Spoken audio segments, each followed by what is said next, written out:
Bullies laugh at poor boy in school.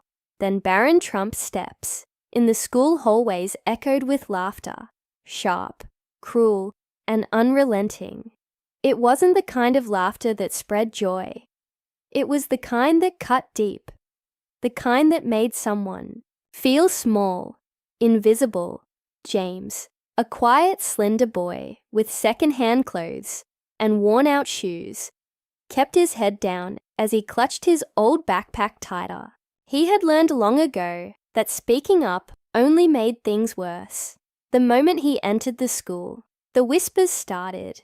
The rich kids, the ones who never had to worry about their next meal, who wore the latest sneakers and carried the most expensive gadgets, found him an easy target. Today was no different. "Hey, James, where'd you get that bag?" "The dumpster."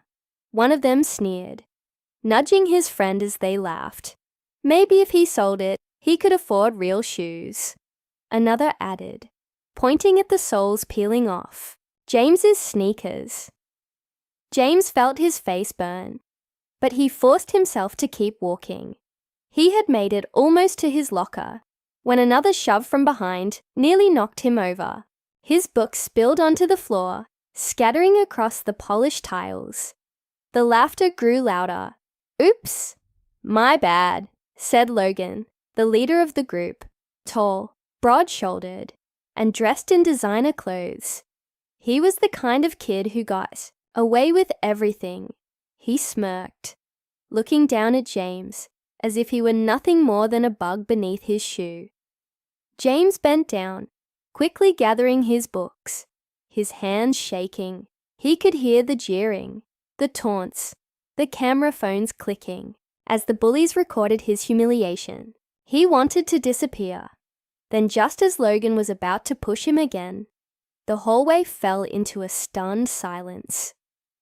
A voice, calm but firm, broke through the noise. "That's enough." Everyone turned. Standing there, towering over most of the students, was Barron Trump. His presence alone was enough to shift the atmosphere. He wasn't just tall. He carried himself with quiet confidence, a kind of unshakable strength that made people pay attention.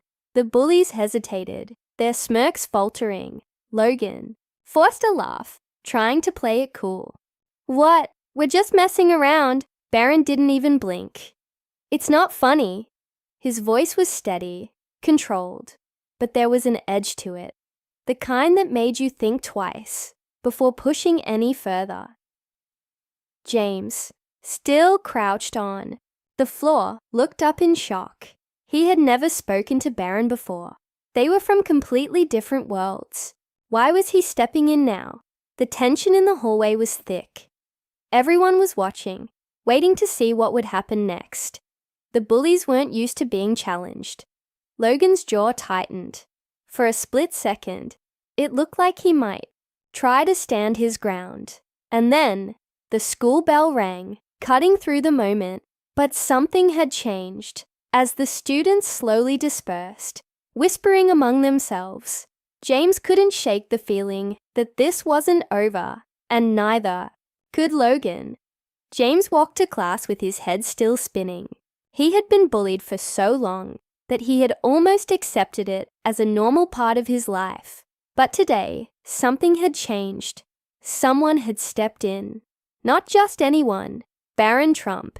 He didn't know what to make of it. Barron had never spoken to him before. In fact, James wasn't sure he had ever seen him talk much at all. Unlike the other rich kids, Barron didn't flaunt his status. He didn't walk around showing off his expensive clothes or talking down to people. He mostly kept to himself. But today, he had chosen to speak up. For James, the rest of the day felt strange.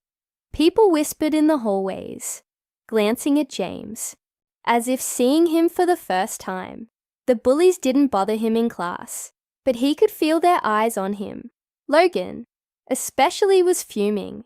James knew guys like him, guys who didn't like being challenged, guys who needed to be in control. And right now, Barron had taken that power away from him. At lunch, James sat alone at his usual spot in the far corner of the cafeteria, pushing his food around his plate. He wasn't hungry. He was too busy wondering what would happen next. Would Logan come after him again? Would Barron really stand up for him if he did? Or had today just been a one-time thing? Then, something happened that made him freeze. Barron was walking toward him. James panicked for a second.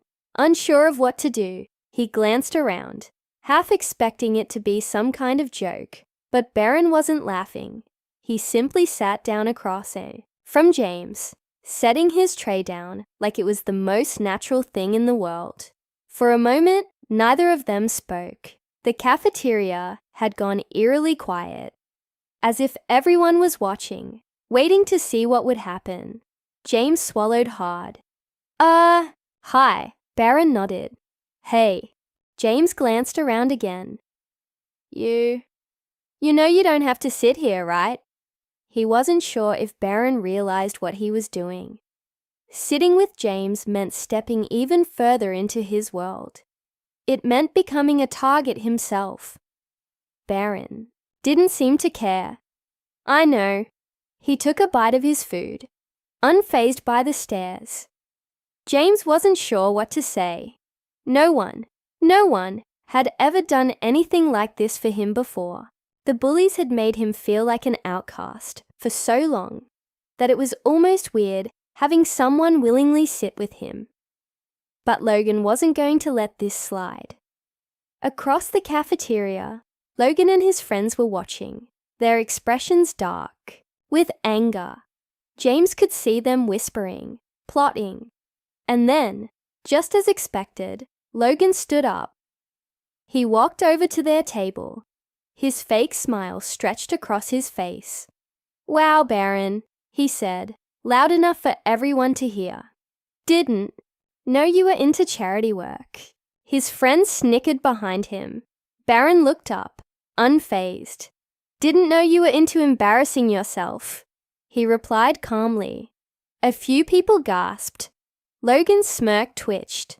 The confidence in his eyes, flickering for just a second, wasn't used to people talking back to him, especially not in front of an audience. He leaned in, lowering his voice. You really want to do this, man? Barron set his fork down and met Logan's glare. You already did it when you picked on him. James sat frozen, feeling the tension rise around them. Logan's friends were watching, waiting for him to strike back. The cafeteria felt like it was holding its breath. Logan let out a fake laugh, shaking his head. All right, man, have it your way. He straightened up, but the look in his eyes was dangerous. See you around. James didn't like the way he said it. It wasn't over, not by a long shot. For the rest of the day, the atmosphere in the school felt different. The whispers followed James wherever he went. Some students looked impressed, others just curious.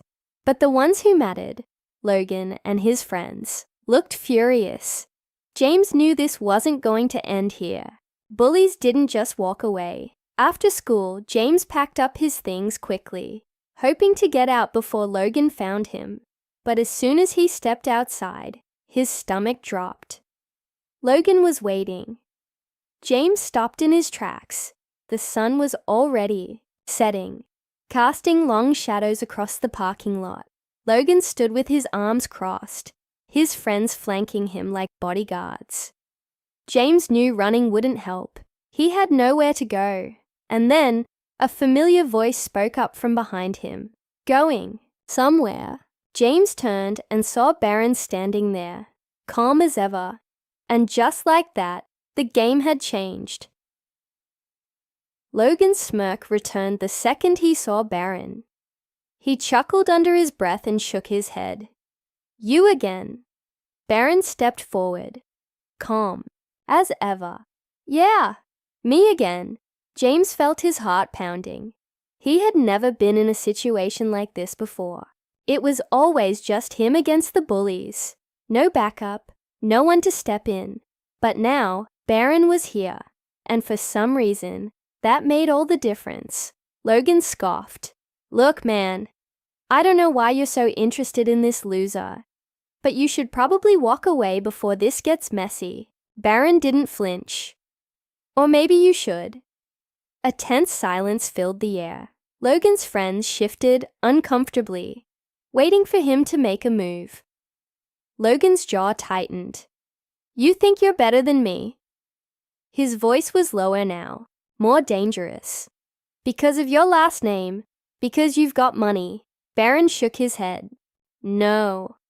I think I'm better than you, because I don't waste my time putting people down just to feel important. James saw something flash in Logan's eyes. For a second, he thought he might actually throw a punch. Then, something unexpected happened. Logan exhaled sharply, then turned away with a bitter laugh. Whatever, man. He waved a hand at his friends. Let's go. Just like that, they left. James stood there, stunned. That's it, he asked, still half expecting some kind of trick. Barron nodded. That's it. James shook his head. Why? Barron glanced at him. Guys like that, they only have power if people let them. The moment someone stands up to them, they lose it. James let those words sink in. For so long, he had believed he was powerless. But maybe he wasn't. Maybe he had just been alone for too long to see it. The parking lot grew quiet again, the tension finally fading. James took a deep breath. Thanks, he said, the word feeling heavier than it should. Barron simply nodded. See you tomorrow. Then just like that, he walked away, as if nothing had happened. James stood there for a moment, watching him go. Maybe this wasn't just about one fight. Maybe this was about something bigger, about standing up, about